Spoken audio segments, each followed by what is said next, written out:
start that over again. Okay, yeah, I thought about that. Because we want to give these the future listeners of this an orientation of where we are. And right. Okay, let's do it. Yeah.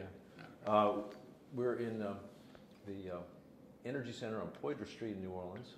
We are in the offices of Robert Tucker's daughter's engineering firm. You got all that right. And where Bob plays an important role. And I'm Jack Davis, investigator on this Loyola oral history project. I'm focusing on the 1970s, and I'm with Justin Nystrom, professor of history at Loyola, who will also be asking questions or commenting. And we are here with Mr. Robert H. Tucker, Jr. Bob, explain what you're doing now. Let me just first of all say that this is really a very, very unique project. Typically, when one wants to find information about New Orleans, particularly in a scholarly environment or context, they would wind up going to one of the university's libraries or to the morgue over at the Tulane Library, for example, or to the Times-Picayune, going into the archival process to try and retrieve information. But this is an exciting project, not only because of the technological mode that it's being done in, where available to scholars and to people generally will be now interviews that will be recorded in this mode, which will be helpful, I think, because it gives a lot more personality to that process. I happen to be working here for my daughter. She has taken over a civil engineering firm that we started almost 18 years or so ago. So it's quite an interesting experience working for one's daughter, but it's also a fun process for us too. I spent, back in 1970, after I returned from the military, a year in the United States, a year in Europe, and a year in Southeast Asia, became a part of the Landry administration. In between my return, which happened several years earlier. In the late 60s. In the late 60s. I got a chance to come back to my hometown that I had left when I was 18 to go away to college, up to Clark. Yeah, where did you grow up in New Orleans? I grew up in Central City on Loyola between 1st and 2nd. Went to Walter L. Cohen Senior High School. Was active in sports, played football, and participated in the debate team, and then left New Orleans on a scholarship and went to Clark, Atlanta. Right. In those days, it was Clark Atlanta College. Now it's Clark University. And your father was a minister? My father was an African Methodist Episcopal minister, and also a funeral director. While at Clark, the Ides of March of 1960, I was arrested along with 118 other students for eating in the wrong place. In those days, the city had not quite gotten around to desegregating. And so we were participating in the march and the effort to help Atlanta get it right in that regard. And what mark did that leave on you? Well, it was an interesting experience. Dr. King's brother, A.D. King, led the march. We hit 11 different places all at the same time in Atlanta. The place that I went into, along with 11 other students from the Atlanta University system, was Strayberry's Federal Cafeteria. It was an intriguing experience because we walked in, we were all well-dressed. We had been brought down there by the local funeral directors using their vehicles because it was really a highly coordinated activity. It was well planned. We were indoctrinated in a positive sense into nonviolence. We had to come with the understanding that if we could not sign on for nonviolence, that you were of no benefit to this movement. So we received the training. We went through the immersion, if you will, from Jesus Christ forward to Mahatma Gandhi, all the way up, understanding that this is the movement that focused on nonviolence. And so once we got that part of it understood, we moved into those specific locales in Atlanta, and simply went in and requested that we be served. The federal cafeteria that I went had food cafeteria style, and as the line moved around, there was a murmur in this place at noon, actually 11:30, when people realized what was happening. The manager came out, I guess one of the tense moments, and said, "I wish I had my gun," which had no impact on us because the 11 of us there was simply there trying to get some food, and then we had to return to class. He instructed the help, which happened to be African American, to begin taking up the food. So as they were taking it up, we were putting on our trays so everybody would have something to eat or drink and passing it back. As the line moved around, it became clear that to everyone in the restaurant what was happening. We had been instructed on how to talk to those in authority, and in this instance, the manager who had made the gun remark, and informed him that we simply wanted to be able to eat. Most of us had afternoon classes. Under our arms, we had Schopenhauer, Nietzsche, and Aristotle, because we were going to have to leave to go back to class once we finished our lunch here, and we would certainly be out of his way. At a point, don't know how long it was, it may have been 20 minutes, but it seemed like an hour. The police arrived, we were taken outside, put up against the wall, and patted down. And I recalled very clearly the lieutenant being questioned by the captain with the Atlanta Police Department as to what had happened with the paddy wagon, as we call it down here, that was to take us to jail. And he responded to him, the lieutenant said, "They've hit all over town. We don't have any more paddy wagons." So they wound up taking us down in a school bus, and we went in and we had a jail versus bail situation. Ultimately, we were bailed out, and we went on from there. But that experience, in answer to your question, Jack, as to what impact, it raised the question, which is, I guess, the ultimate question in these sorts of movements, particularly so-called revolutionary movements, which is what that was at that time in 1960. The ultimate question is, are you willing to die for this particular cause? And we, as young, to some extent, idealistic students, answered affirmatively. So having done that, and then about a year and a half later, going after I graduated from Clark into the U.S. military, where I was instructed 12 different ways how to kill someone, was quite a contrast. But it helped to set, I guess, my path forward in terms of commitment to struggle, and it developed a kind of positive quality of fearlessness about these matters. Was there an interest in participating in that further that brought you back to New Orleans in 1967? I was just coming back home after I'd spent 3 years syndicated in the military, my last year in Southeast Asia. And when I got back here and began to kind of look at the landscape, if you will, we were always having meetings, that is, those of us who had these concerns, which was most of the people in New Orleans, because of the activism that has been always characterized New Orleans, particularly in these matters. But the death of Dr. King and the anniversary of that event triggered our questioning, what should we do to commemorate Dr. King's death?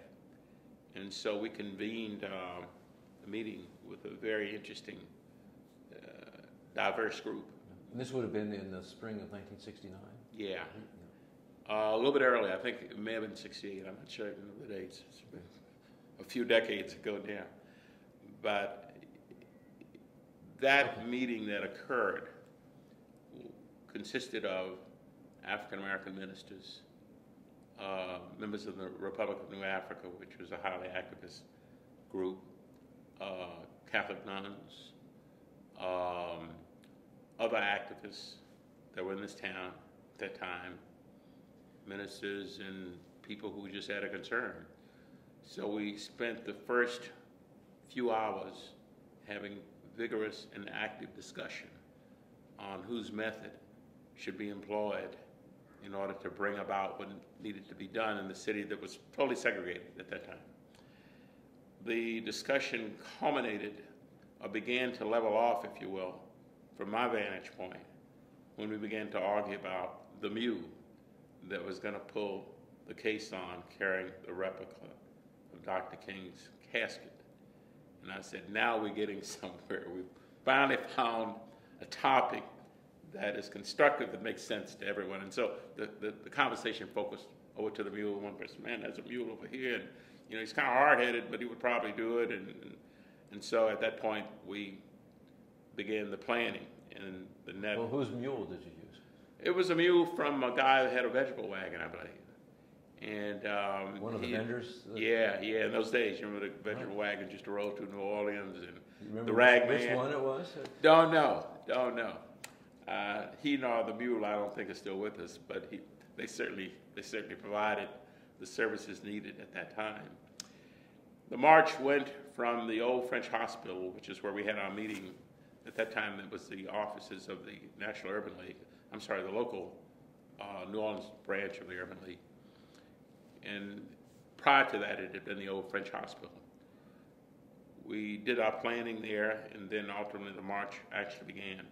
And we went all the way up and then back down Canal Street and then across to City Hall. Across on Loyola to City Hall? Right. We had confected 10 non-negotiable demands. As I like to say, any 9 of which we would have readily negotiated with anyone that was willing to listen to us. As we got to City Hall, nobody, even though we had sent registered letters to all of the elected officials at the time, including the mayor, Mayor Skiro at the time, and the members of the council, nobody was home when we got there. And so we, a la Edict of Worms, we posted those to the door. As we were departing, I noticed over in the breezeway between Civil District Court and City Hall, an individual who simply stood and observed. That fella was Moon Landrew. Did you know him at the time? Not intimately. I knew who he was as a councilman. A few weeks later, I got a call from... But you said the mere fact that he was there just watching, distinguished him from the other... he was one. He showed up. I think it was Woody Allen said that 80% of this business is about showing up. He showed up, didn't say anything, didn't do anything, but observed. And you observed him? Exactly.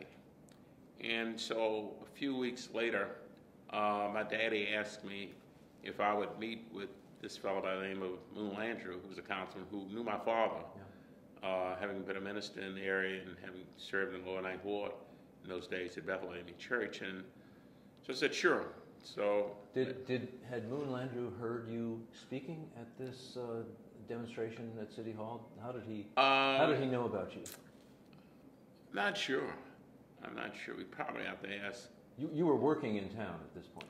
I was working at the National Urban League, at the local Urban League, right, as an economic development person, helping to try and find jobs for unemployed and underemployed African Americans.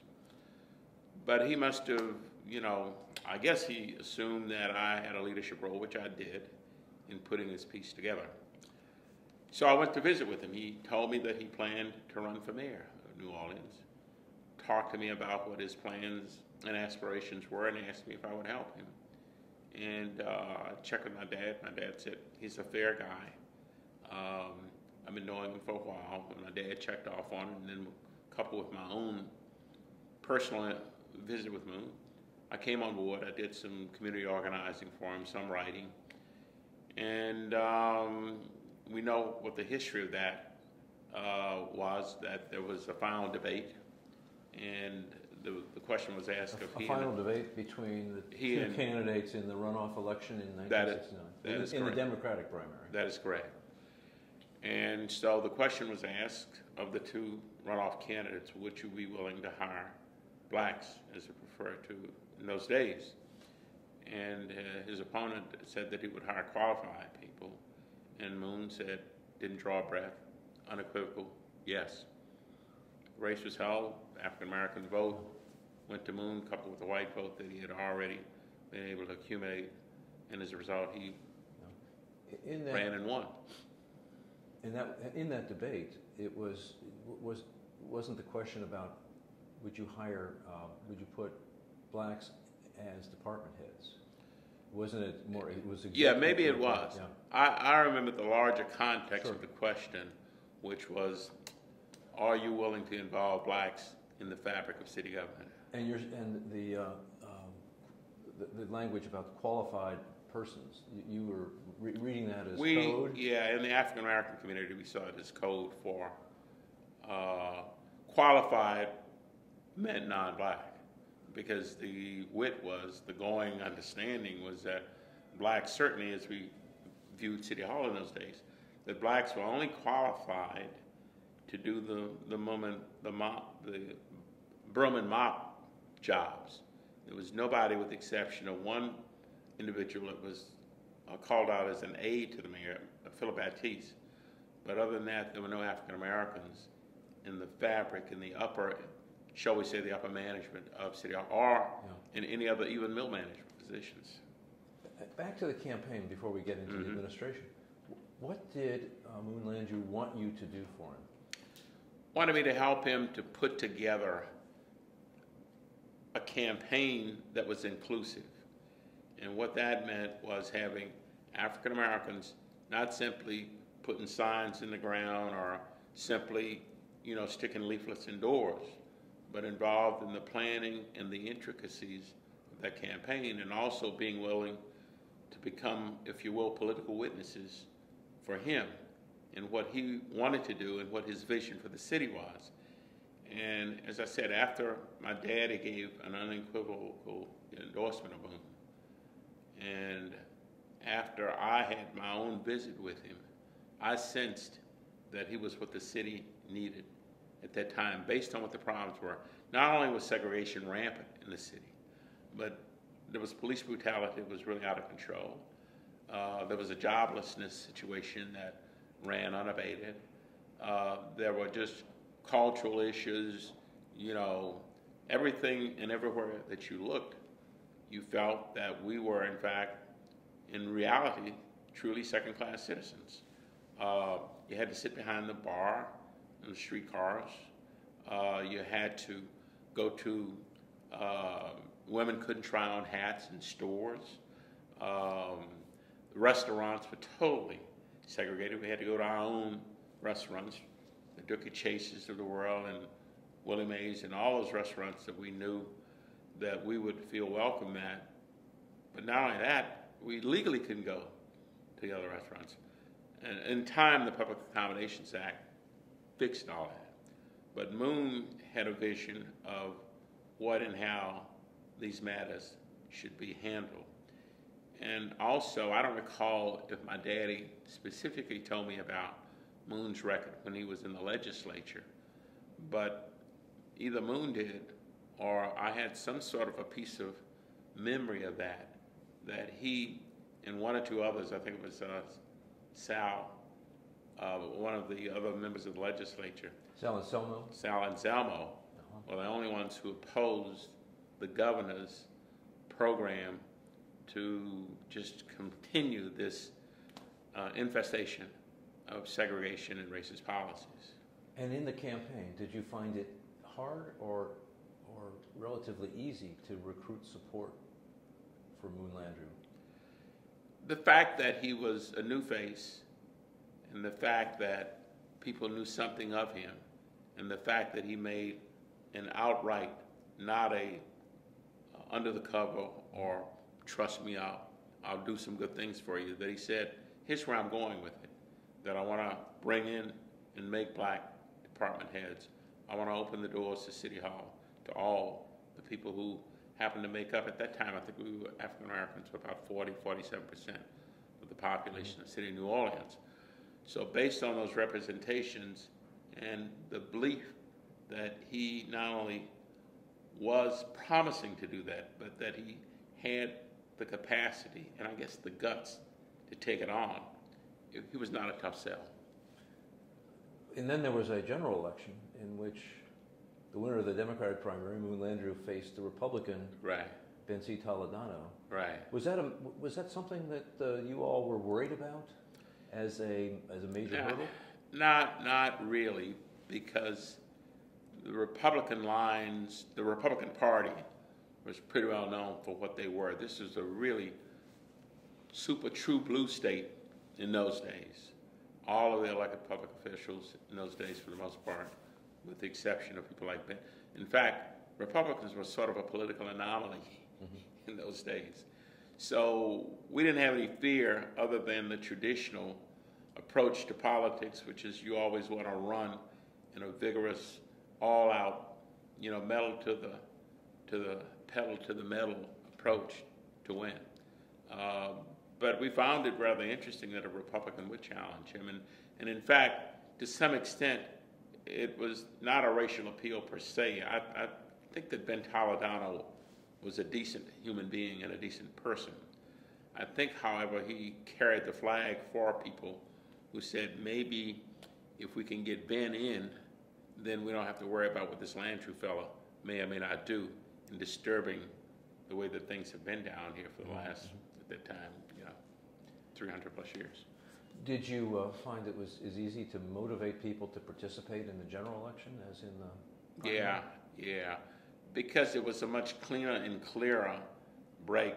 The Republicans brought all of their racial baggage with them, as opposed to the primary, the initial Democratic primary, where there wasn't too much known about Moon or his opponent per se, except those issues that I described relative to what Moon's commitment was on the racial front. But with Toledano, he had all of the Republican and the states' rights stuff that preceded him, and the Strong Thurmans and all of those people who had, over the country, made clear what their intent was as related to matters of race. Was the general election strategy any different from the primary election strategy? No, we just did the same thing. We went to the streets, we educated our people, we took strong positions, we told everybody what was on the line, and we achieved the result that we had been hoping and praying for. And then when you achieved that result, Mayor-elect Landrieu recruited you into his administration. He did. Or tried to. How hard did he have to try? Well, we had to have the discussion, and I met with him, and I was not in doubt that he was going to do what he said he was going to do, bringing me and others into the administration and opening it up. Yeah. But we had not had the conversation. So now specifically, what are we talking about? That conversation began with Moon suggesting that one of the departments that he wanted to bring in an African American to, heretofore no department heads, African American, female, Hispanic, any other ethnic, from an ethnic background. And he suggested that the Department of Sanitation was something that he felt he could do, and I just explained to him that I had no intent of going in to become the top garbage man in the city. I knew that it was a role that had to be filled, but I didn't think that, and it was not. Did you think that was symbolic? I think that what Moon was looking at was what would be the least painful route to take in moving this ball forward on having a black and African American department head. And you mean sanitation would be easier to put across? It might be, yeah. And I'm not sure what was going through his head, but it met, that versus, let's say, the head of the Department of Finance, where people say, "Oh man, now he's really gone off the deep end." So it may have been a starter position, but it wasn't a starter position for me, not for me personally so much as I just didn't think it was representative at that time of the African American, what the African American community merited in terms of going into City Hall for the first time. So I said, well, what else you got? And he ended up on sanitation. He ended up keeping. He kept Pete, it was Pete Gagliano, which was really quite rare because in those days, unlike this environment now, where you can't just walk in and do a clean sweep. In those days, you could. You could say by the end of this afternoon, end of this day, not later than 5 o'clock, have your desk cleaned out and you're gone. And interestingly enough, this is a quick aside, Pete Gagliano in those days knew he was gone. I'm sorry, Pete Gagliano was property management. Right, with Pete Sanchez, right? Yeah, Pete Sanchez became his, over time, they made a great salt and pepper team, if you will. I forget who the head of sanitation was. John Casarino? John Casarino. It was John Casarino. And he was an incumbent. I mean, he was from the... He was with the CCTA, an O-line political organization. Among the few people who... Moon didn't have old-line political organization support. Right. The RDO and all of the O-line organizations went straight white. I mean, that's the only way I can characterize it. But I asked him, I said, so what else do you have, Mr. Mayor? He said, well, I plan to bring in 3 at that time, special assistants. I said, I'll take one of them. And so he said, okay. And which special assistant assignment did you get? There were 3 of us. There was Richie Kernion, who was Moon's brother-in-law. There was Dan McClung, who had worked with us during the campaign. Is a great political consultant who really lives between here and Houston, who's done campaigns all over the nation now, and myself.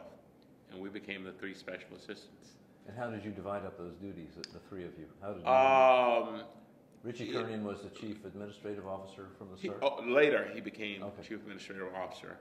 He handled a lot of the staffing out and administrative responsibilities.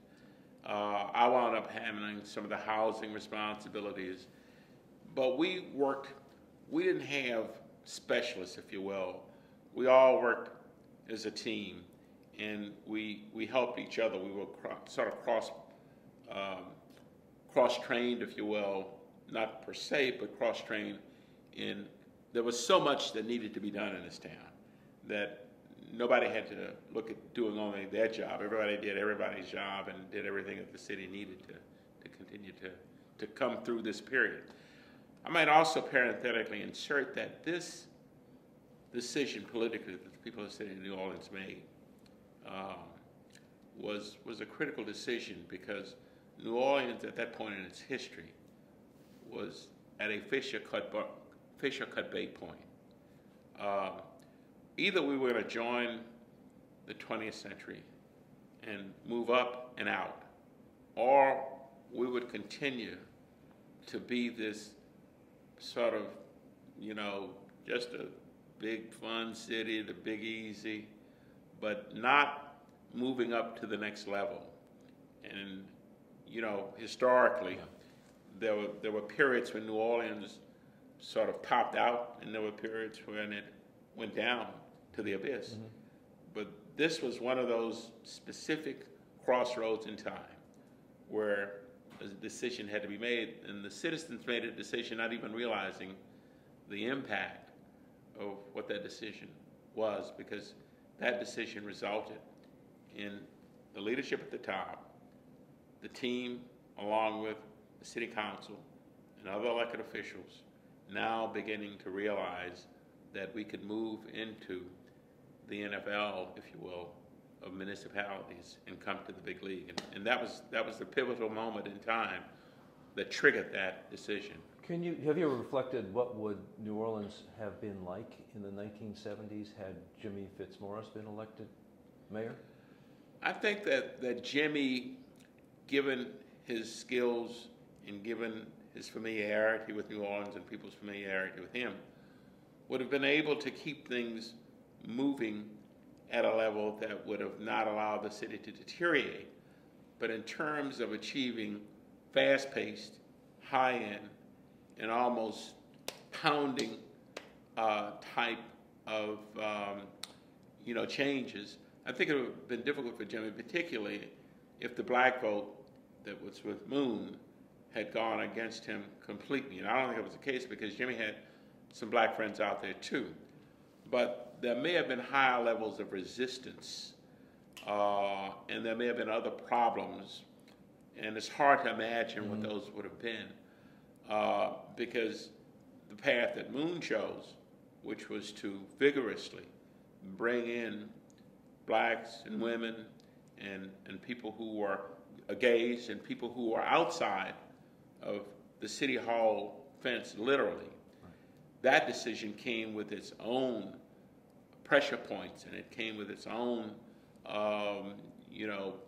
challenges. So it's a tough call to say which would have been the easier path, which would have been the less contentious path. Jimmy's administration may have been less contentious, but the sort of punch that New Orleans needed, he may not have been able to get the support for it across the board. And he may not have been able to assemble the people and move the process along with the needed parties to do that. Did the election of Landrieu bring in, I think I hear you saying this, bring into city government the forces that another mayor would have had to fight with? I think that would have been a lot of that, if not a lot of it. I think that there would have been some contentious moments. I think that Jimmy, who had been really serving in state government, who understood, had been serving on the city council, just like Moon. But it was a difficult sell given the support that Jimmy had. I'm separating Jimmy the person from his support base. That they would have been pushing on him, man, we need to go slow, we need more of a gradualism approach to all of this stuff. I suspect that in time, had Jimmy, for example, been elected mayor, that the Public Accommodations Act would have been put in place. I suspect that some of the other changes that were undertaken would have come. But as I said, that could have been with its own set of challenges because of the big cleavages in the city. Yeah. Moon was able to enjoy the support of the African American community in huge numbers and also keep his white base intact. And those were a lot of the people, uptown and some lakefront folks who felt that the city needed a guy of the caliber of a Landrieu to move us forward. So, but each brought with it, each candidate would have brought with them their own set of challenges and concerns and difficulties. Moon, Landrieu brought in, besides you and Richie Kernian and Dan McClung, brought in a lot of new people, and as you said, inclusively staffed it. You often hear this described as just an extremely competent administration in terms of personnel. People worked hard. They worked together as a team. Sometimes people use the word Camelot to describe it. What was that true? Was it a good team? And how did the Landrieu administration recruit these people and get them to work? I think one, the strength of Moon and his personality and his vision and where he wanted to take the city was a sort of emotional and professional magnet for the, sometimes we've been referred to as the whiz kids that he brought in. What characterized us was that we were all young at the time. Secondly, we shared a sense of commitment to making things right and better. And thirdly, because of, I guess, our youth and youthfulness, we were pretty much fearless folks. And there was nothing that we didn't feel that we would be willing to undertake as a team. And that is what we were. We were a team. There's sometimes inside of these types of operations, whether it's the White House, or the UN, or the state, or the municipal, at the municipal level, there can be rivalries between and among staff folks. And that can be healthy, but if it becomes exacerbated to the point where, everybody's working to try and, have the man's ear or the woman's ear, whoever the person in charge is, it can be counterproductive. But in this instance, we were a team, and we were all on board. We had fun, We loved each other. We worked together. And in fact, as I think back over it, Jack, I'm not so certain that we may not have literally almost burned ourselves out the first 5 years, the first 4 years, and then going into the second 2 years, 6 years of our administration. Under Moon's leadership, we just looked for and undertook challenges. You know, building that Dome Stadium back there. That building was fraught with speed bumps from start to finish. 13 lawsuits by Senator at that time, John Schwagman, attempting to derail this process. Moving it along and tearing down all those warehouses and demolishing what was there. Undertaking the pedestrian mauling of the French Quarter, you know, an area unto itself. And the merchants initially wanted to run Landrew and his whole group out of town on a rail. This is the pedestrian mall around Jackson Square. Yeah, that occurred where we curtailed vehicular traffic and said we're going to convert this during certain hours of the day into pedestrian traffic. And then they began to love it because it enhanced and dramatically increased the pedestrian traffic that moved into the establishments and consequently the revenues. Moving throughout city departments to ensure that there was representation of all of those groups that have been outside the fence, if you will, of City Hall, that there was representation on all the city boards and commissions. Representation that's diverse. Exactly, exactly. And all of the other capital projects going into the neighborhoods and putting in facilities and multi-purpose centers and improving playgrounds and putting into place infrastructure and street programs and building the city and rebuilding the infrastructure of the city. All those were undertaken during that period. And it was, you know, it was a 24/7 operation, not to mention the insertion of unintended problems of the sort, you know, the Black Panthers, the Mark Essex event, the Roth fire that, you know, is now 40 years ago happened. All of that was on the plate. And everybody just hung in and did that thing. And we figured out ways to fix problems. Did you feel, at that time, there was a favorable economy. There was support out of Washington for investing in cities, which New Orleans certainly took advantage of. And the local economy, like other economies around the country, was on the upsurge. And behind you are all these buildings of the far end of Poydras Street around the Superdome, which is behind you, and City Hall is off over your left shoulder. All of this landscape didn't exist when the 70s began, but was largely in place by the end of the decade. How much of it was this favorable economic and political climate from Washington? I believe that it was a combination of factors that contributed to the platform from which the rebuilding process began. The Dome Stadium was really catalytic. Once that building was put in place, after all of what all it took to make it happen, it became the sort of anchor tenant, if you will, for converting Poydras Avenue into the Fifth Avenue of New Orleans. It helps to spur the economic development. The assistance from Washington, the favorable economic climate, the fact that the petrochemical industry was rocking and rolling, the oil patch was hot, race relations were starting to improve, some of the outside interest and to some extent investor dollars looked to see if there was some stability in terms of race relations and if the city was moving in the direction of other progressive cities. And so that... And you think they saw that? Yeah, they saw it. They saw it, and I think it helped to create the environment for other people to look at New Orleans, and at the same time, also for the tourism piece of the equation to begin to reshape itself. We've never been a manufacturing, not in modern times, a manufacturing center.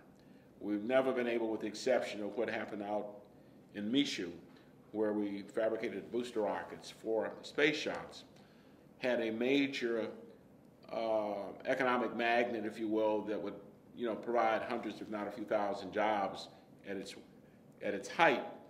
Michoud did that, probably 5, 6, 7,000 jobs. But that was sort of an economic anomaly in a good way, the city of New Orleans. But the centerpiece, if you will, of New Orleans has always been its tourism and those events shaped around it. Mardi Gras, and now the tons of festivals and the tons of all of the other touristic pieces that have been added to the equation help now make New Orleans. We moved, I guess in those days, I'm not quite sure where we were. I think that San Francisco was at the top of the tourist attraction cities in the United States. We were certainly in the top 4 or 5 after we kind of got leveled off. When you and your team in City Hall were putting together all these programs, tackling all of these projects, were you aware of the sort of the resurgence of New Orleans culture, the sort of greater consciousness about food and about music? I mean, did you all have time to go to Jazz Fest and say, hey, this city is really attracting attention? Did you have time to go to those new restaurants that were being discovered by the Richard Collin, the underground gourmet?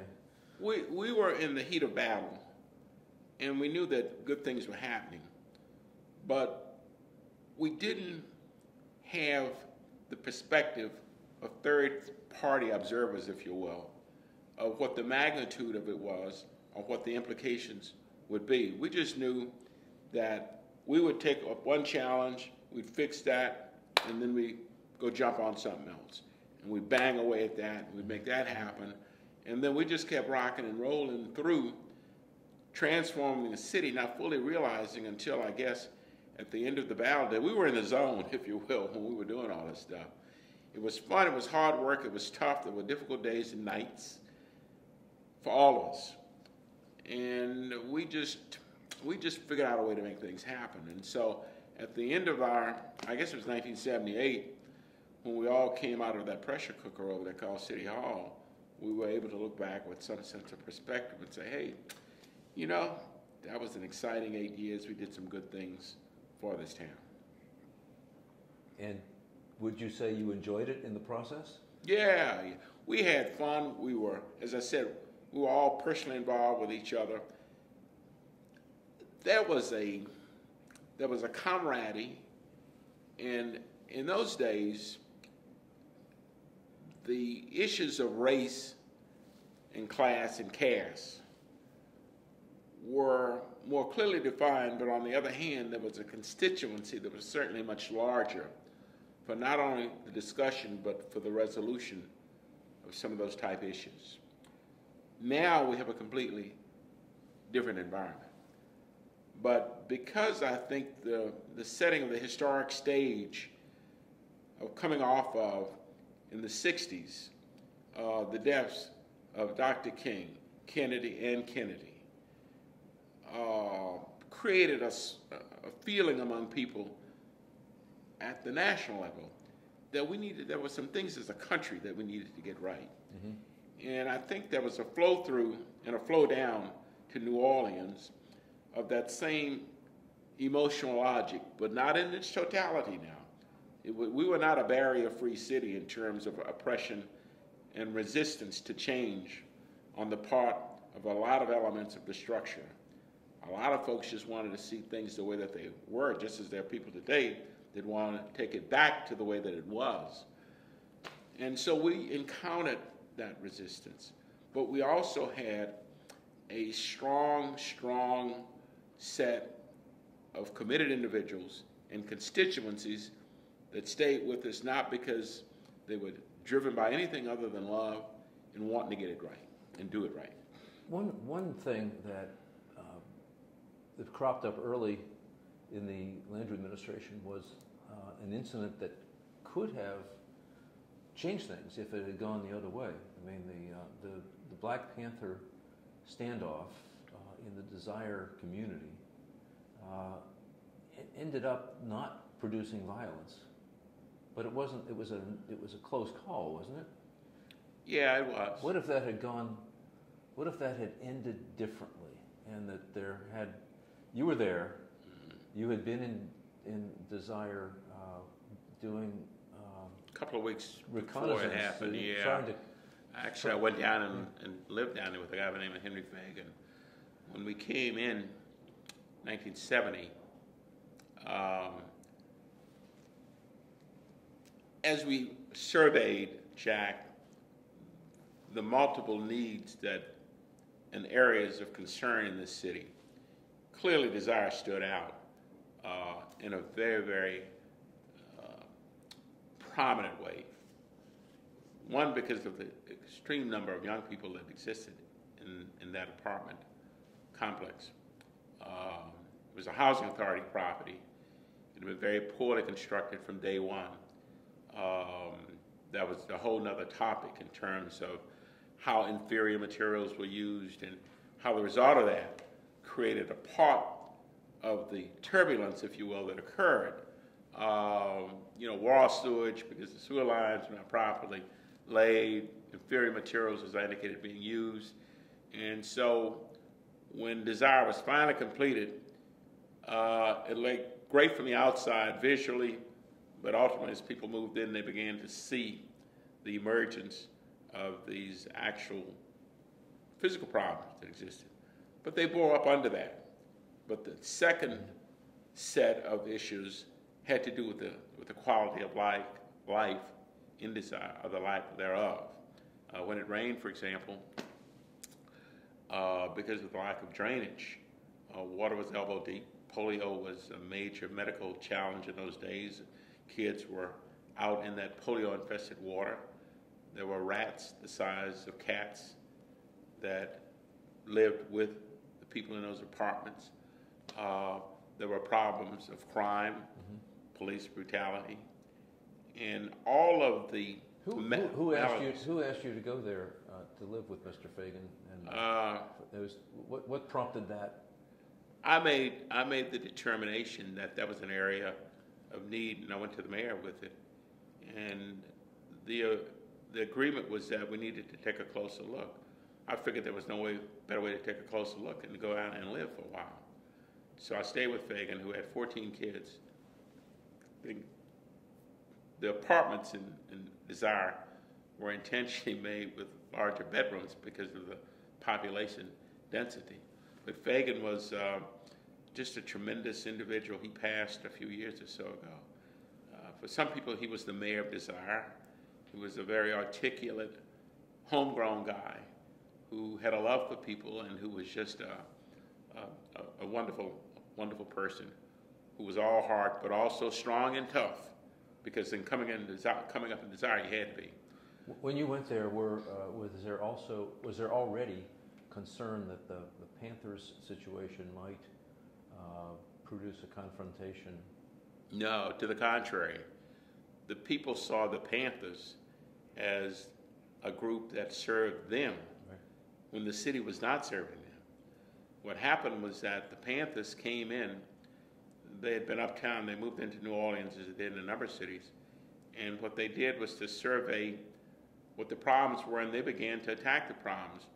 They provided a breakfast program for the kids, for mothers who had to go get their food stamps and then go to the stores. They provided protection. They kept the drug dealers from going after the kids. So they were performing the duties almost as an arm of city government without portfolio, if you will. So they were seen as a positive force. The confrontation was not envisioned until it happened. And there's an account of this that has been written in book form only in the last several years. So 35 or so years after it happened, we've finally got a complete account. Did you? You're familiar with Orissa Aaron's book? Yeah, Showdown. Does that tell the story? Yeah, she captures it in just fantastic fashion. She did over 40 interviews, and she went from person to person. She went back and she went into the traditional sources for archival materials, and she has told the story that, as I characterize it, was a missing page from the history of New Orleans. Because if you went out onto the street today and you ask the average person, are you aware of what happened in Desire 40 years ago? They wouldn't know what you were talking about, because we didn't make the headlines the hard way in those days. Had it gone down and gone bad and gone the other direction and resulted in a bloody ending with men, women, and kids being shot and maimed, and police persons that were down there being hurt and killed, then it would have gone down as one of the really bloody situations in this country. What would that have done to the Landrieu administration's opportunity to make progress? I think it would have severely eroded what we were trying to do. It would have called for some period of, if you will, municipal rescue and recovery. It would have had a chilling effect on others looking to come into this town, be they retailers, developers, or whoever, proprietors and owners of hotels, flagships. I don't say that it would have necessarily prevented them from coming, but I think that the stigma and the stain of the blood that would have been on the streets would have certainly had an eroding effect on the future development of the city. And it wasn't all luck that it didn't happen violently. It was, I mean, you saw it coming right up to the brink. You were there. Yeah. But it was a matter of convincing the mayor, convincing the police department to behave smartly. What caused it? Just in brief summary, what caused it not? We to met go in bad? City Hall, I think at a 3 a.m. staff meeting. Once the occupation had taken, what happened was that the Panthers occupied an apartment in the Desire Housing Complex, and the Housing Authority asked the police department to serve an eviction notice. Now those sound like routine matters, except that this was anything but routine. So as opposed to having a constable and a handful of, officers that they felt may have been needed, it wound up with 250 police people, a war wagon, as it was called, which is an armored vehicle brought down from Baton Rouge, and a few thousand people that were residents of Desire, all moving into a collision course that fortunately came out okay. But at any rate, at the meeting in City Hall, I don't know who, but somebody volunteered me to go with the mayor to police headquarters to help direct the operation. And I explained to the mayor that while I'd been in the military, I was not hired as the military advisor or a military tactician. And it was not my intent to be involved in undertaking or assisting an operation whose intent could have had deadly effects for everybody. And so the mayor disagreed with that point of view, and I suggested to him that maybe he and I step over into a side office and visit that matter, and we did. And what did he say?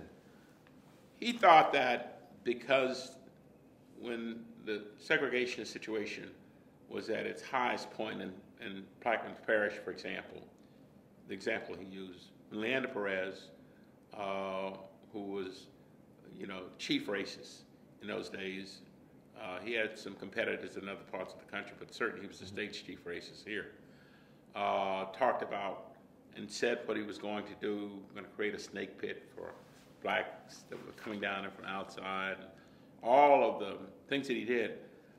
What Moon contended was that there were some whites that stood up and said, that's wrong and that guy's bad and we condemn him.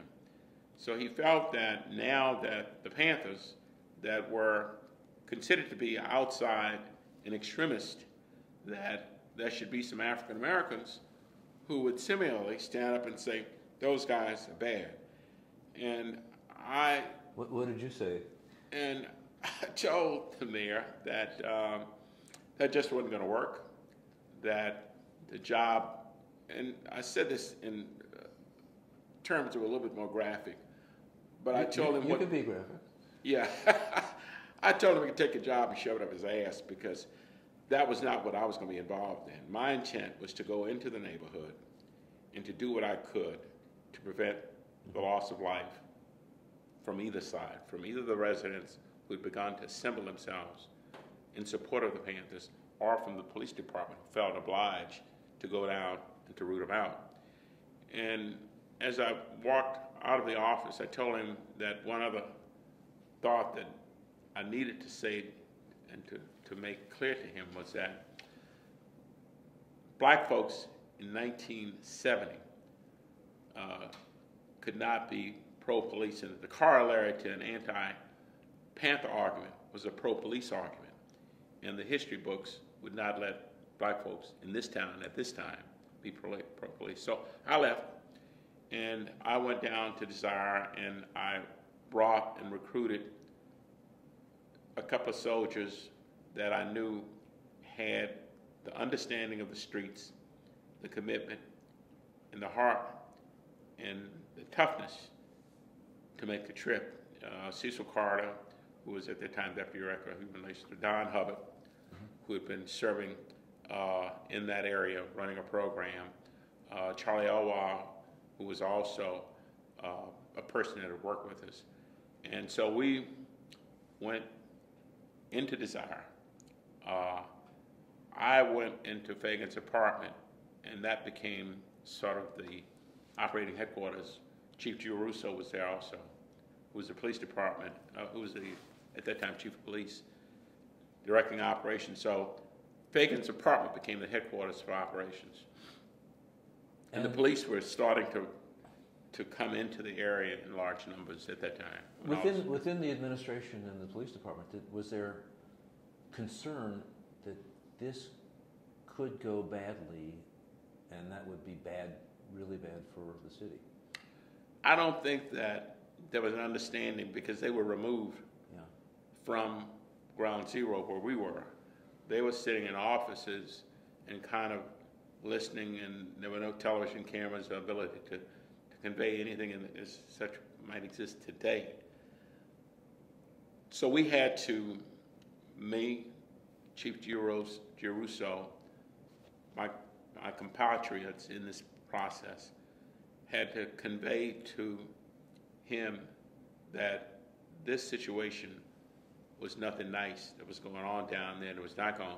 It was going to have a bad ending if there was not the intervention that we suggested. And the solution that we suggested was that the police needed to withdraw.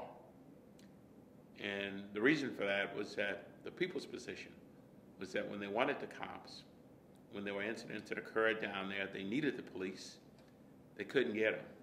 And now that these 8 Panthers had made the case for being there and helping and doing the things that the system had not done for them, the things that I described, helping the people and improving the quality of life, then now they had cops coming out the gazoo. And so the mayor took the position that, well, you know, let me talk to the chief. So we were exchanging the phone between us. And the chief's position, Clarence Giarusso, who was just a superb police chief and just a superb human being, but his position officially was that they had broken the law and they had to be evicted. And so my position to the mayor was that this is a serious situation, and that if you don't want to wind up on the front page of the New York Times as the person presiding over a bloodbath, which is what it's going to be here, then you need to ask him, give him a direct order to withdraw. Now, while all this is going on, Don, Cecil, Charlie are moving around, and we come to find out.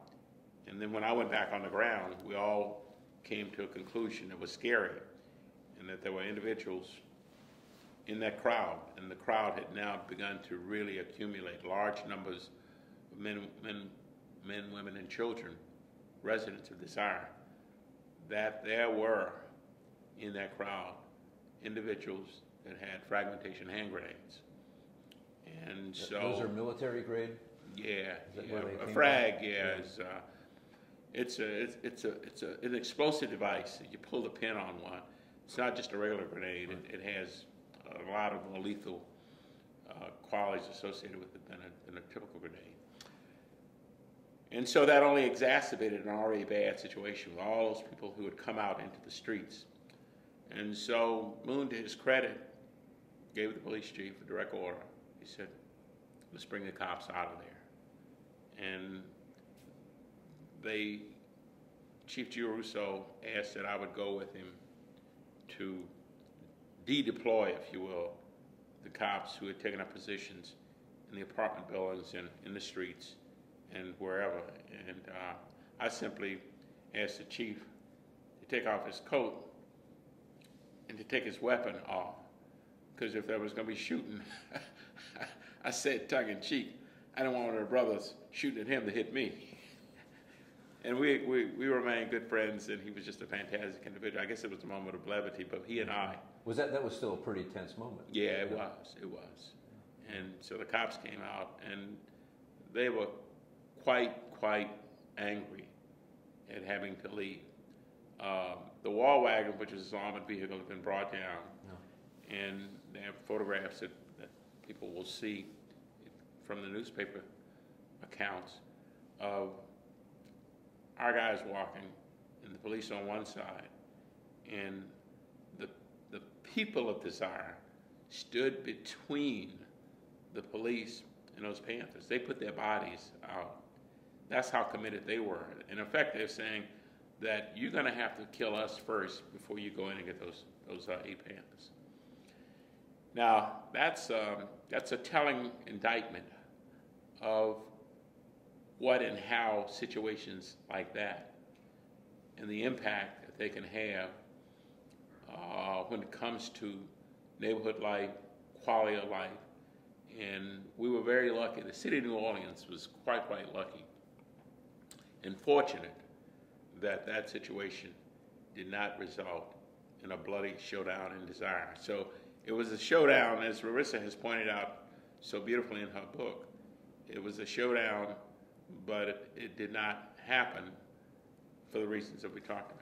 And what was the administration able to do in the next 8 years to help change the conditions in Desire? We began to see, as a result of model cities, the inflow of federal funds, we began to see changes occurring. Press Park Homes got built, which was one of the most effectively done residential developments in the United States.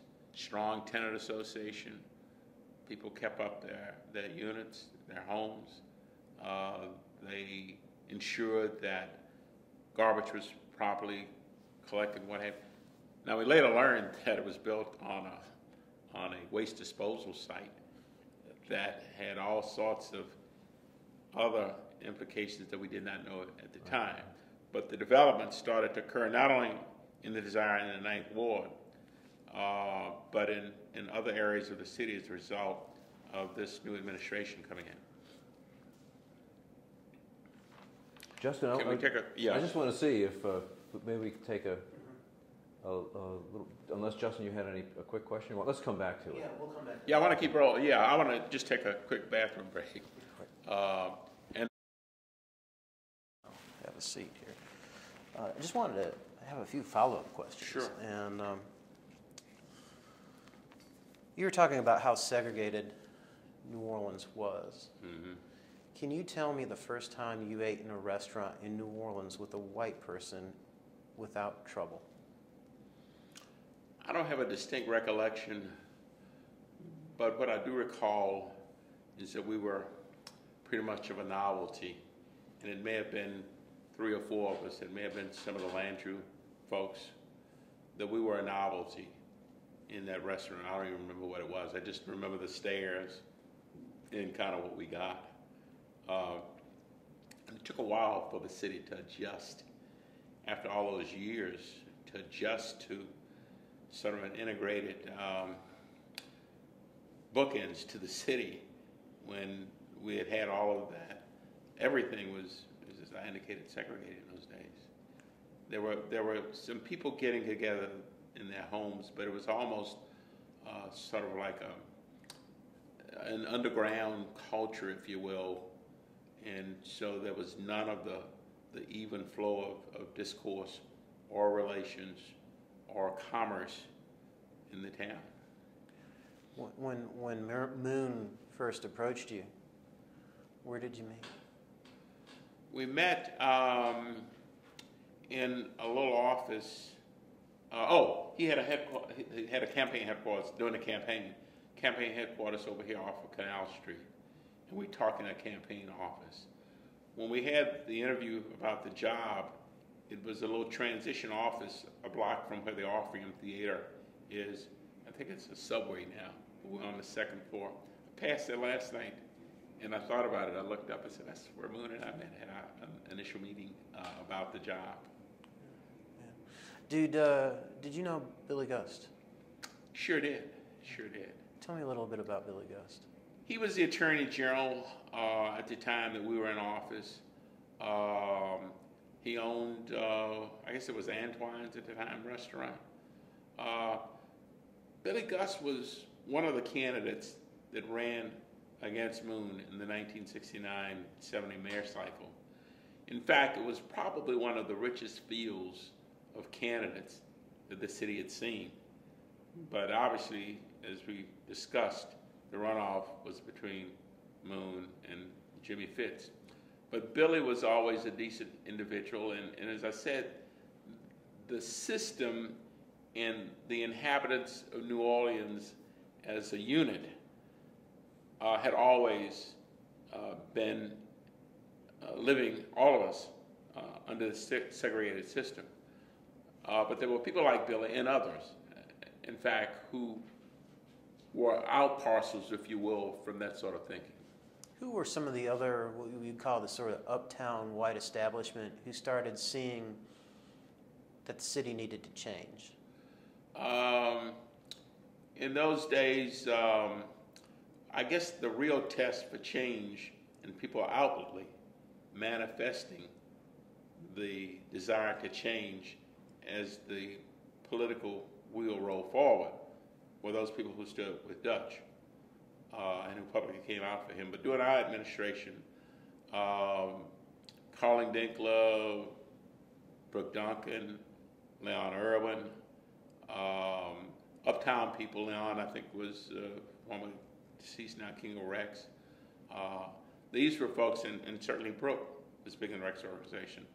So some of these individuals, and there were others, but those come off the top of my head, who broke with the establishment, if you will, to hang with Moon and support. Remember now, as the out years, as we got into 1978, and the ending of our second term, by that time Moon had become known as Moon the Coon, which was obviously a derogatory term applied by whites who felt that he had gone too far in this situation of dealing with the segregation problem, and he had gone overboard and doing too much for the African American community. But how do you say, how much is enough when you look at 300 years of oppression and segregation?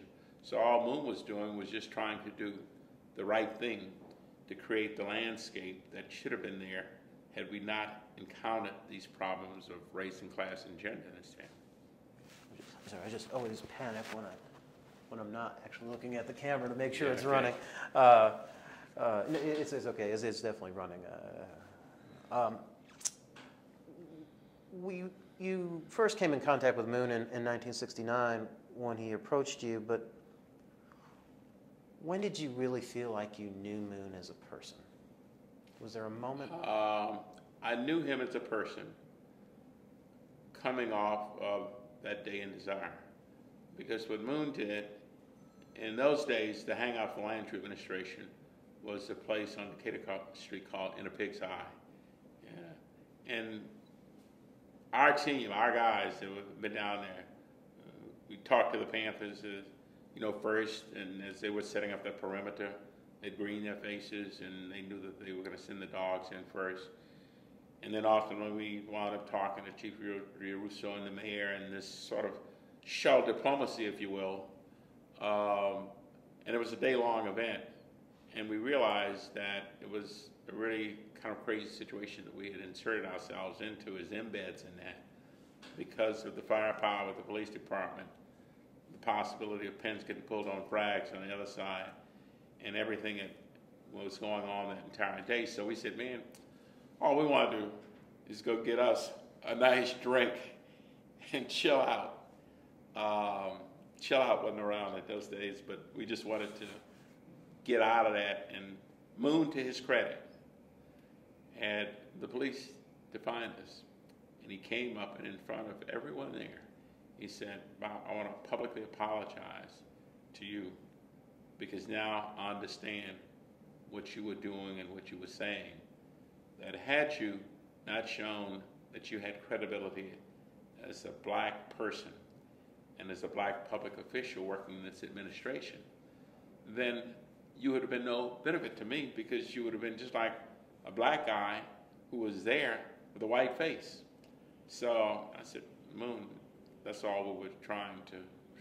So that's when I knew Moon Landrieu to be a guy that had a tremendous amount of integrity, strength, toughness, and compassion, and who knew what it took to bring all these pieces together, because this is a learning experience for everybody. There was no template for what went on down there. There was no template for the 8 years of what happened in this town under his leadership.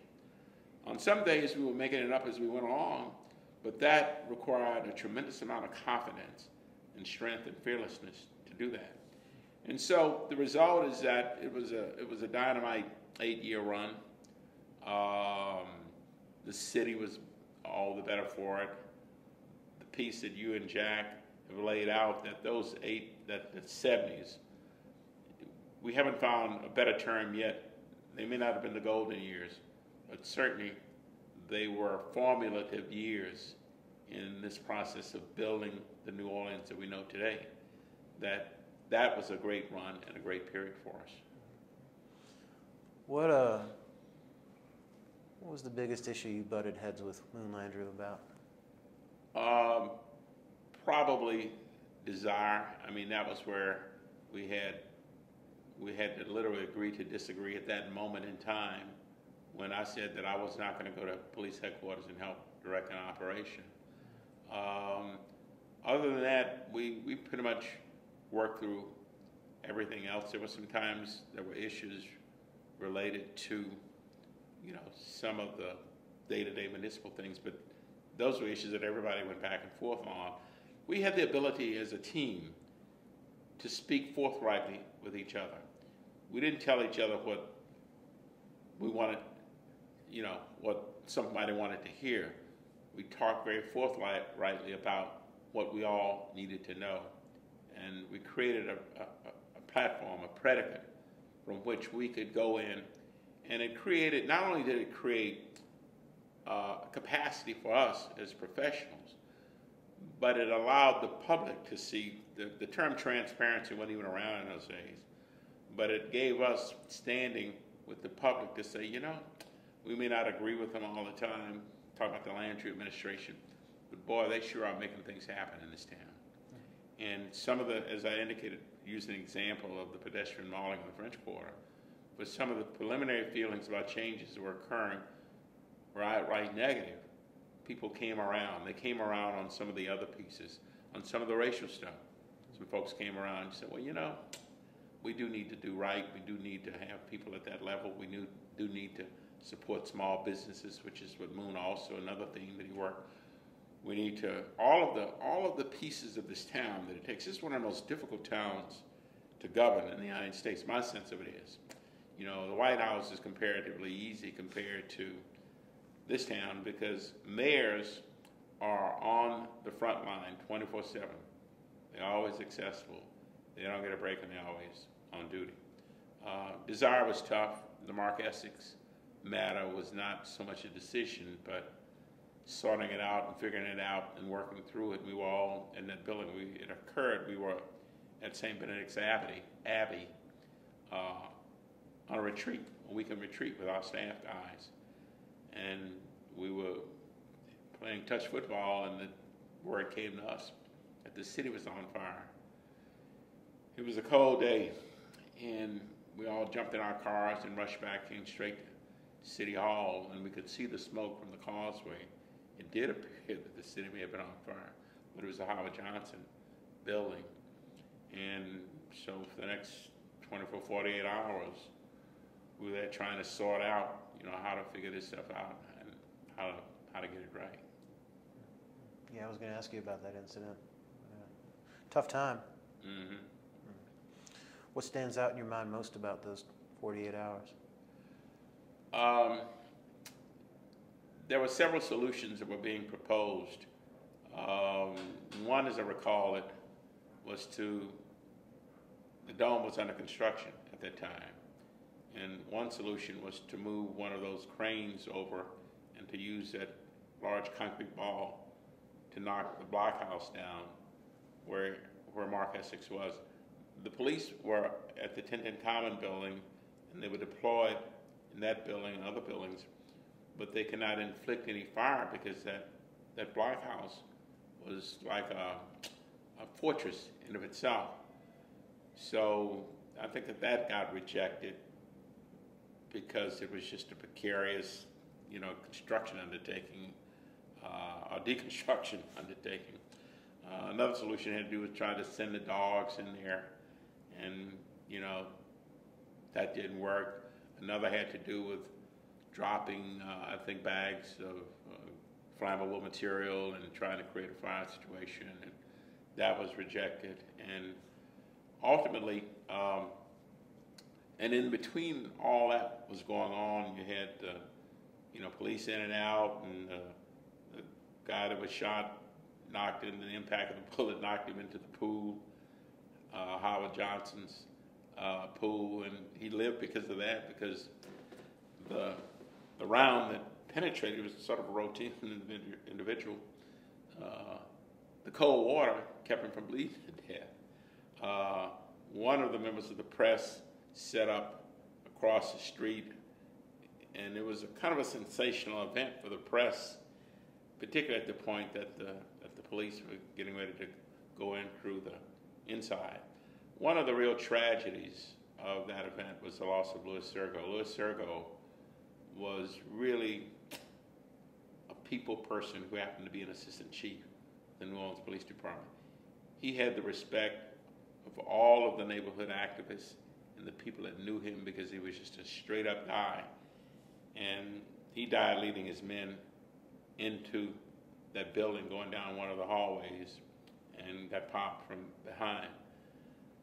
But the process of trying to extract Mark Essex from that building was certainly an intricate one, and ultimately what happened was that they brought in a Huey chopper with police officers and I think other law enforcement people inside the chopper. And he actually came out from the blockhouse and literally attempted to attack the chopper. And then they were able to inflict fire and took him out, about 50 rounds or something. The sequel to that story was that a few days later they found an apartment uptown where he lived, and so Chief Giarusso asked if I would go with him to go examine it. And it was a small apartment behind another apartment building. When we got in, even if he had been discovered, unless you took the house apart, you would not have known. The weapon that he used was behind a hollowed out panel in the floor, in the side of the building, the small apartment unit. In the bathroom, he had taken usher's gloves and he had sprayed them with black paint because you could see the imprint. And then on the mirror, he said, I think death comes at the end of a gun barrel, as recall. So the point is that even if he had been discovered, unless you were able to sort through all that, nobody knew what his mission was. The intriguing thing about the fellow was that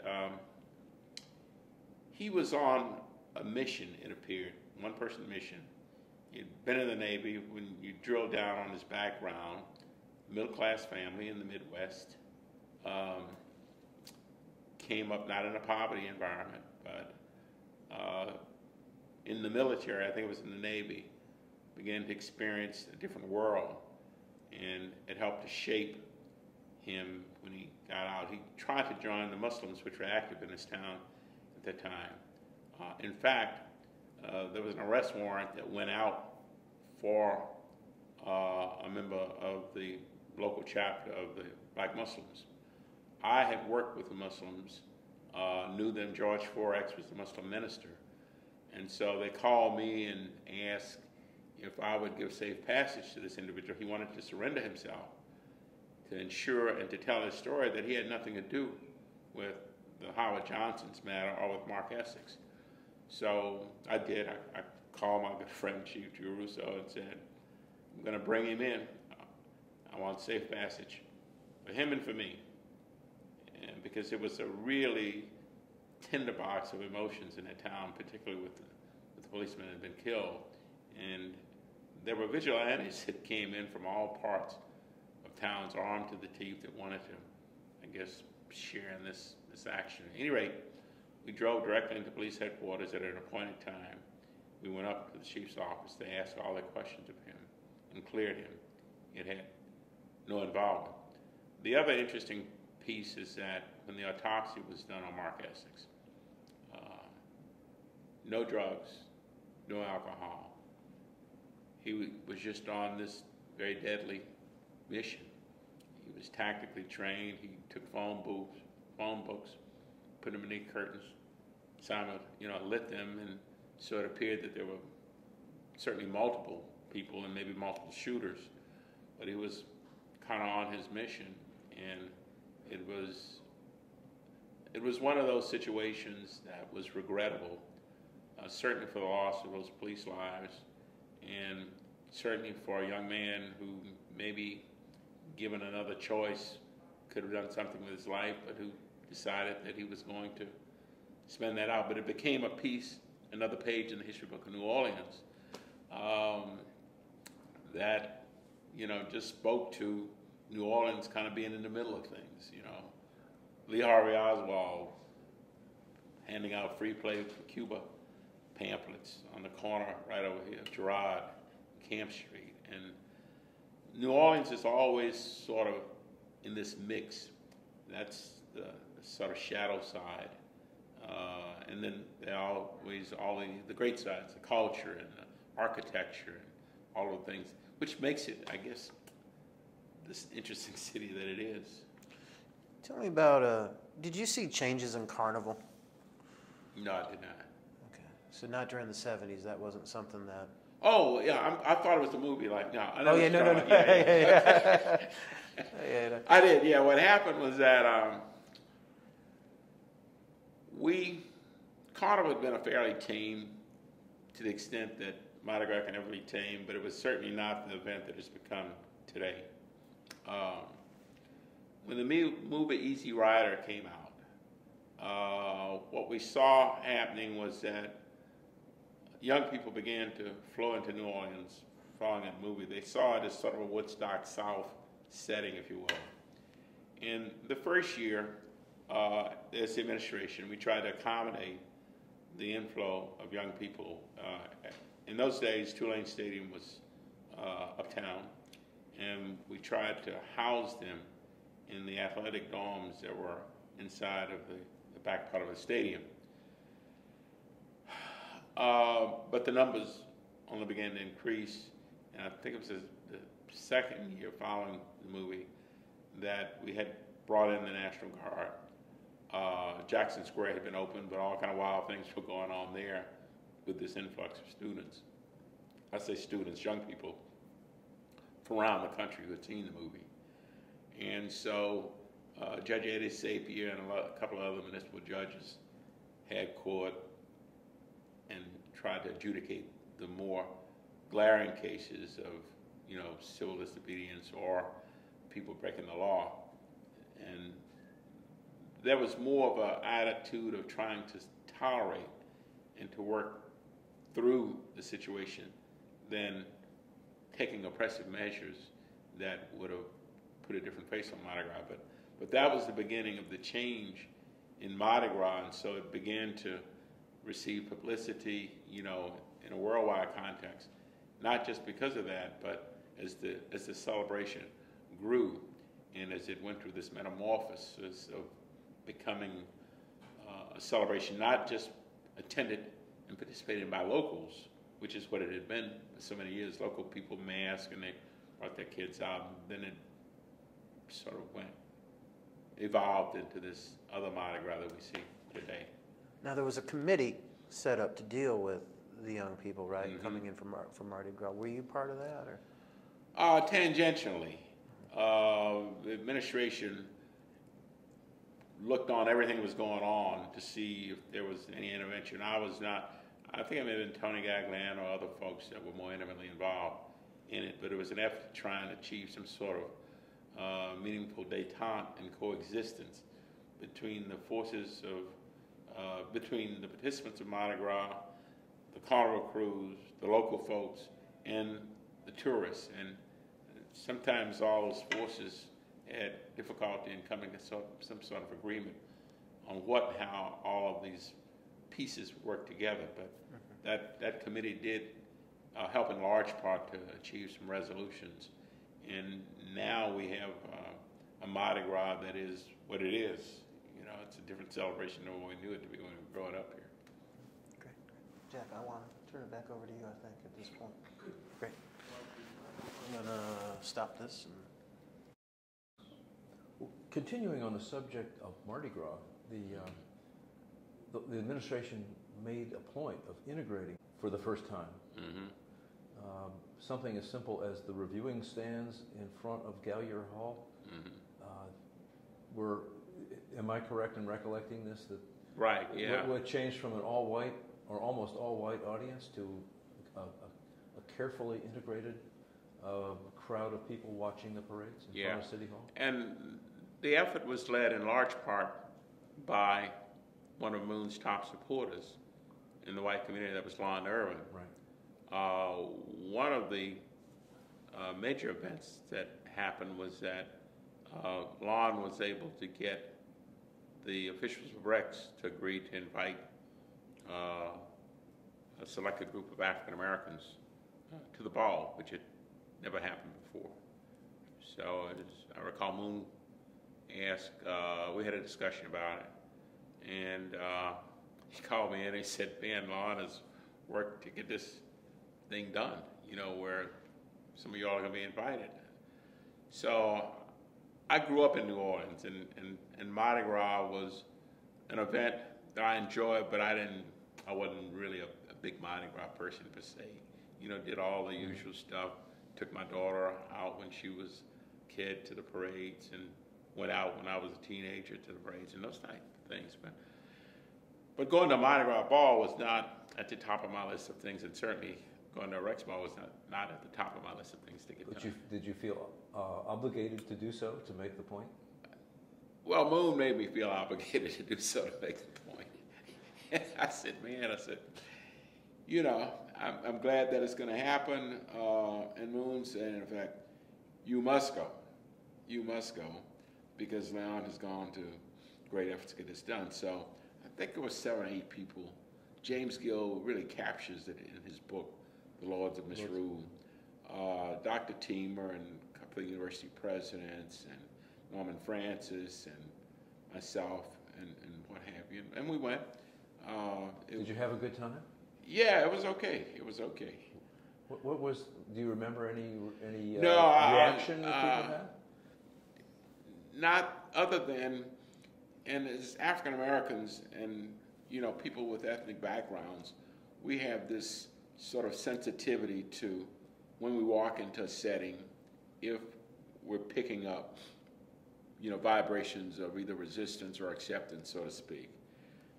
As I recall, there were people who found us to be a little bit of a Mardi Gras anomaly, if that's such a thing could be. Certainly for the Rex Ball, but we were warmly greeted by others. We attended. It was in the municipal auditorium. Remember that park? and we sat through the tableau. The part, you know, where I kind of exited out was the ring kissing, you know, piece that I just didn't need to handle that part of it, you know. So I left and gave Moon a great report the next morning. And that was before that was before he pushed to get Rex to admit African Americans as members. Yeah. Not just ball attendees. Right. Yeah. I think the ball was a test drive of seeing how that part of it could work. It was the opener. You know, invite some selected African Americans to the event, and then take the next step. And you know, I guess the reason why I don't have a great sense of either gratitude or it being a big deal is because the African American community's Mardi Gras tradition going back to the late 1800s is just as rich as the other traditions with the cruise and the history and the all of the tableau and all of the accoutrements of Mardi Gras that happen on the other side have been happening in the African American community. Right. And do you think that in this period of opening up New Orleans in the 1970s, in the sort of the new cultural appreciation, that the city and the world outside got to appreciate how much of Mardi Gras did come from African American heritage? I mean, the Mardi Gras Indians and the Young Men Illinois and everything from the street to the formal balls. Yeah, I think it enlarged the photograph of what the outside world saw. I think that to the extent that nobody had really drilled down on, for example, the Mardi Gras Indians, and people found it somewhat mysterious that black folks would be dressing up as Native Americans. And so, well, what's that about? And so it caused them to probe it, and it opened the door for the explanation to emerge that during those days in which segregation was the rule, the Native American population in this area, they were allies and friends and helped in various ways. And it also showed the richness of some of the Mardi Gras events and balls and associations, and the Zulus and what they did outside of, you know, what they do for Mardi Gras, what they do in the community to help kids and institutions and that type of thing. So you're right, it helped to push out the envelope of what Mardi Gras is really all about, as opposed to, you know, 2 weeks of parades and then the big day. Yeah, and then back to these traditional, you know, traditionally white uptown crews. And did Moon Landrieu ever tell you that he applied a little muscle to Rex? That he, I understand that he let it be known to the organization very quietly that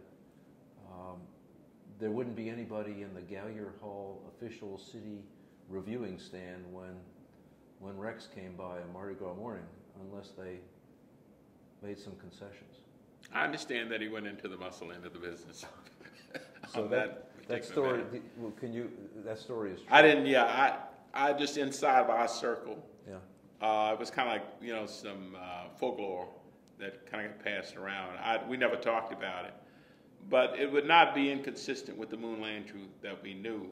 For example, for those events that had previously been all white events, like, for example, a meeting of the Chamber's annual meeting, Moon made it clear that he expected to see some diversity and not just the usual situation and folks that the way it had been. He wanted to see some participation by women and by African Americans and by other folks that had been outside of the circle of participation. And as I heard the story described, this was not a public statement. This was not an ultimatum made in the media to Rex to change your ways or else we'll pull the plug. But it was conveyed quietly and not even many of the top people at Rex knew that it had happened. Yeah, I can see Moon's style fitting inside of that approach. Mm-hmm. He was not trying to showboat.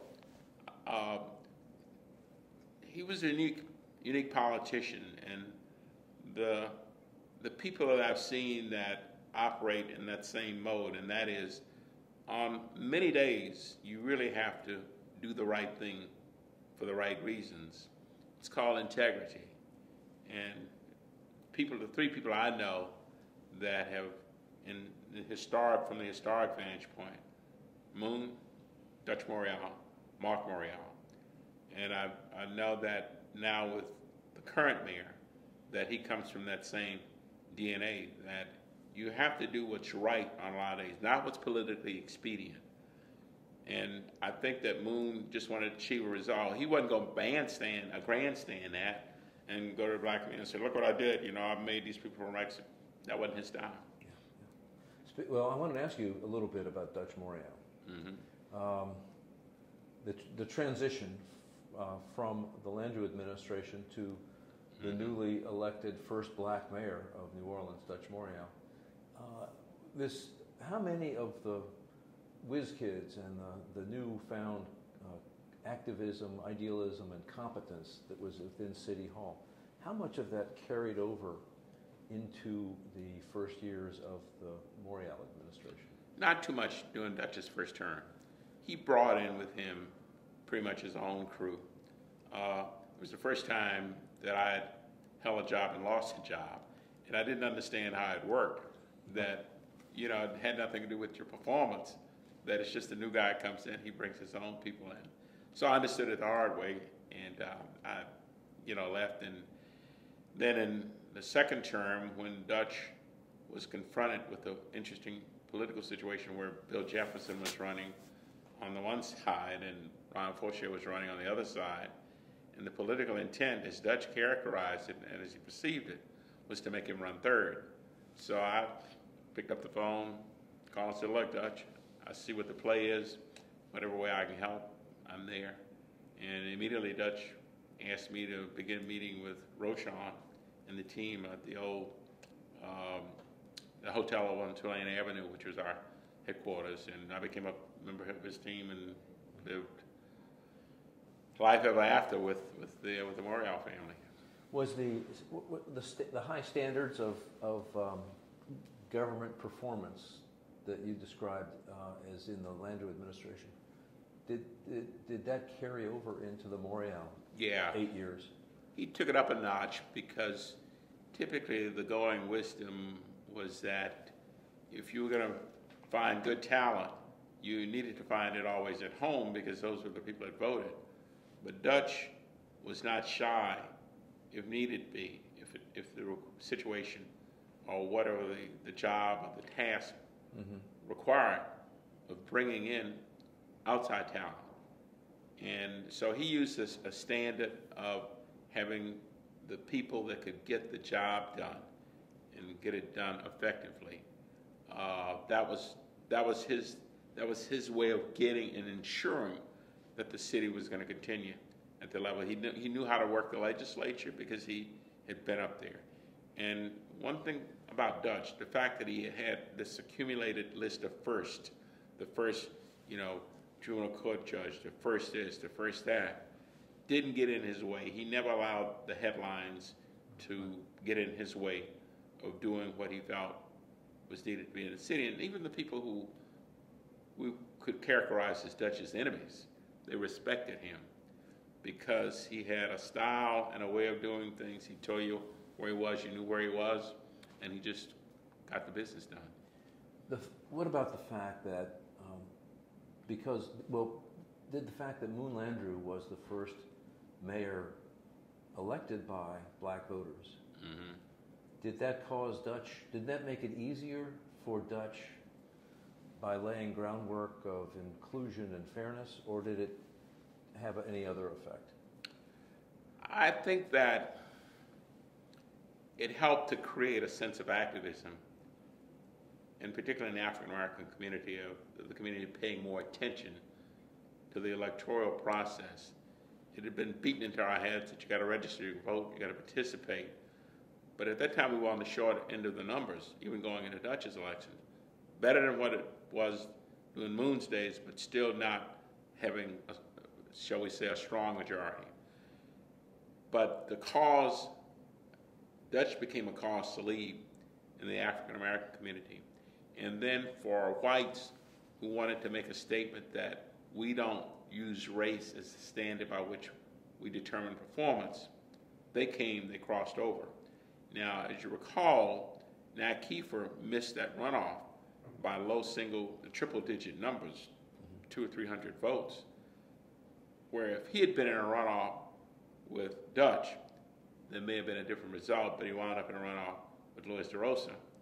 And there was, I don't know what all the differences were between the two individuals that wound up in that runoff, but there was a feeling, and maybe it was that point in history where some folks said, let's give the black guy a shot. You know, can't do any worse. He's got all these credentials, and from what we hear, he's a pretty straight guy. But whatever it was, it resulted in Dutch winning that election. And then in terms of governing, Moon had,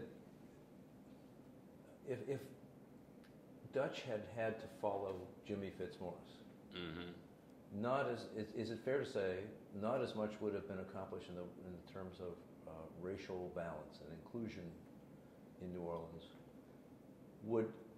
Did Moon make it easier for Dutch to continue those things, or did he take away the glory of doing those things? No, I think the result would have been the same. There would have been even more of a hunger, possibly, in the African American community for Dutch.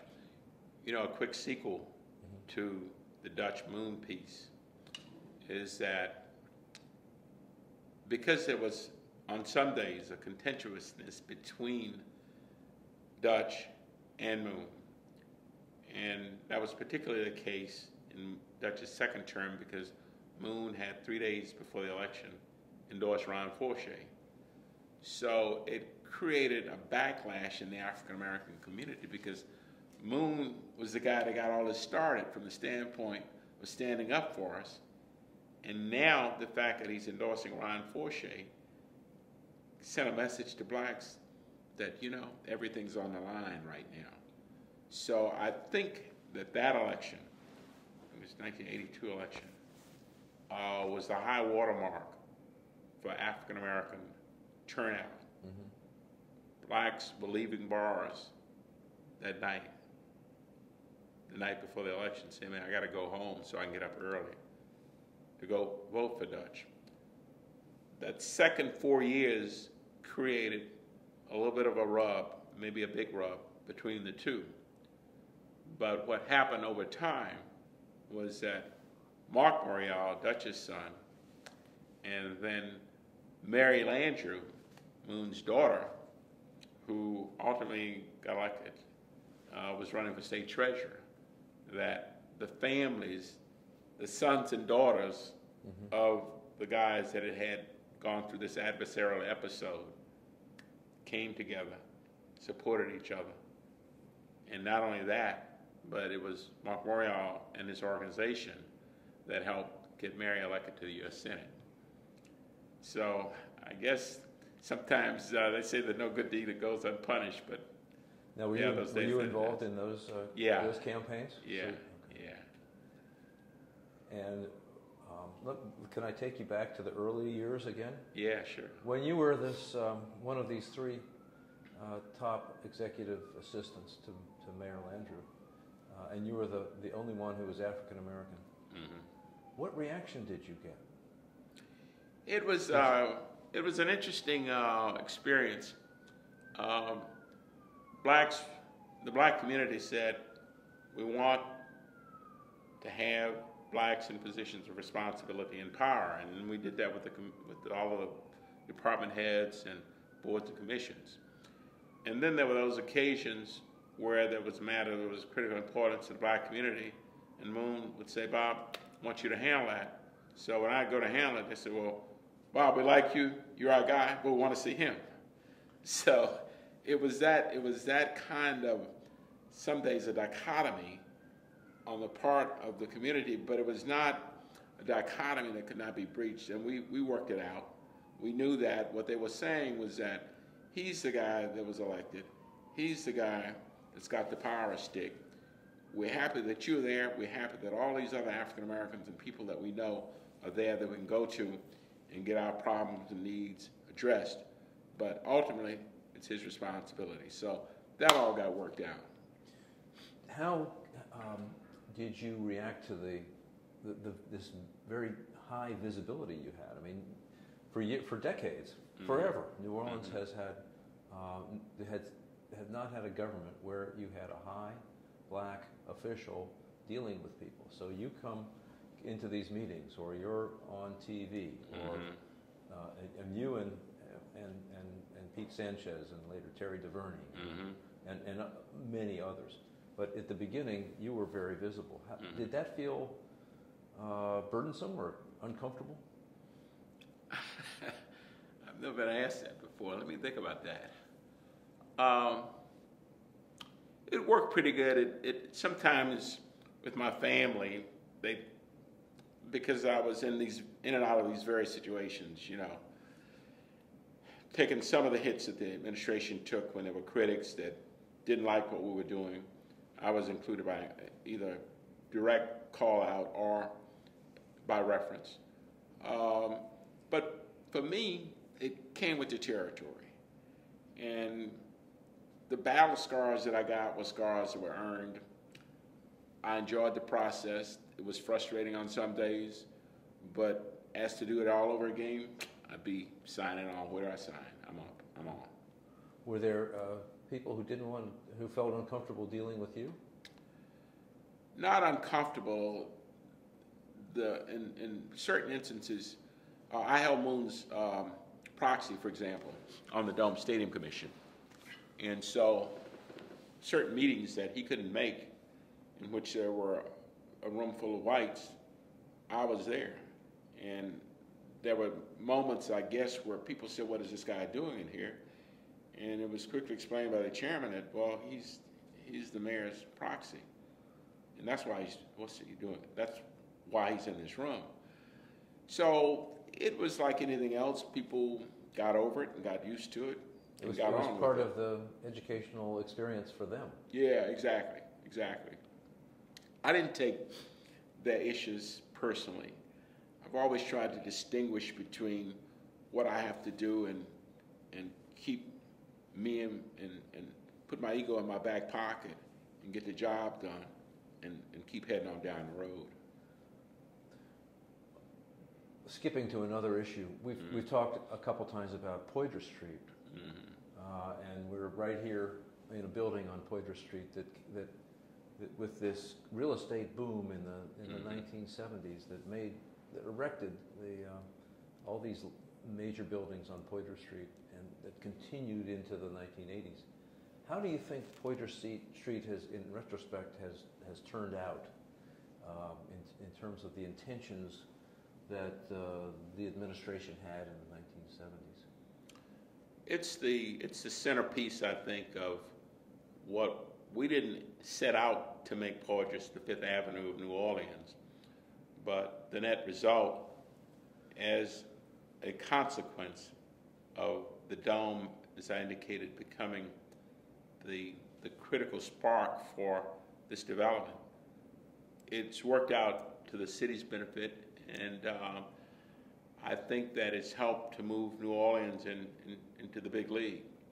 Poydras Street now is completely different than what it was, and that's one of the stars in the crown of the Landry administration. But there are also other streets, and there are other parts of the city and the neighborhoods that changes occurred that were not as glamorous, if you will, as Poydras Street, but which nonetheless had the same sort of implication for change and for good things happening. And are you including in the neighborhood support the historic district designations and the historic district commission and the new and the new awareness of preservation of... Right. All of the above. And I think that the cultural side of New Orleans began to really, we alluded to it a little bit earlier, began to take off in a real way. I remember Etta James, for me, the diva of blues singing. She said that no matter how pop or schmaltzy a song, she had to always put a gospel and blues hurting on it. And I think that New Orleans, in its culture, its food, its music, its ambiance, puts a hurting on people that come here and spend any amount of time with locals or partaking in any one of those venues, whether it's food, music, recreation, architecture. And that's unique for cities.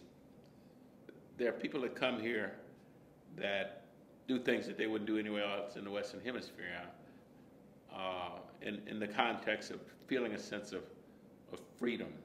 I'm not talking about just drinking and running the streets, but they just feel liberated. And that in part is in response to people saying, man, welcome to our town. Celebrities that take homes here, or movie stars that come here to shoot a movie, and people just kind of say, where you at? Whoever it is, Denzel Washington, or what's happening, Brad? And they keep moving. Yeah, there's some starstruckness that goes on, but there's a comfort level that our culture creates. And that's one of our major assets, and it's one that has to continue to be nurtured. But the infrastructure of culture, just like the infrastructure of this town, have to all be attended to, and we have to preserve those parts that represent the big assets for us, and we have to sometimes jettison things that don't work for us. And that nurturing was, to my recollection, happening while you all were in City Hall. There was, City Hall made it easier for the Jazz Festival to grow and become a national event. And City Hall we haven't mentioned this, but the creation of the historic districts all around town, and a historic district commission, and new protections for neighborhoods and their quality of life. That was all material that was developed in the land administration that's paying dividends, many people would say, right now. Moon had to help distinguish for both individuals and institutional leaders and inside of the process that there's a difference between a slum and a historically significant piece of property, and that you can't lump all that together and in the name of progress just push it all away. And it can be done only inside of the French Quarter, that throughout this town, and that's the districts that you have to preserve while you build and progress, but all of it goes into the envelope of creating a great city. And then when you look at what happens in the Charlestons of the world and those other towns that have developed a keen appreciation of its historic properties, that also there's an audience for that inside of this tourist envelope that we talk about. And that it also is important for the people of shotgun doubles and singles that people live in, that we lost, so many of them, both Hurricane Betsy and Katrina. They were not only people's dwellings, but they had historic significance. Louis Armstrong's house that was, ultimately moved over to his residence. That was moved over to where he grew up, at least, moved over to Armstrong Park. All that contributes to this larger picture of what makes a town a great city, which is where we've come to. Well, thank you for sitting down with us today and talking about those things. We could go on, but we probably should make it a wrap here. Justin, is there anything else we need to ask before we turn off the camera? This has been great. Well, it's a great project. I'm happy to Well, thanks add my piece to it. Thanks for this great contribution to it. Yeah. Appreciate it. And as y'all go along, if I can help in any way, I'll be happy to. We'll be in touch. Yeah. Thank you very much. Okay.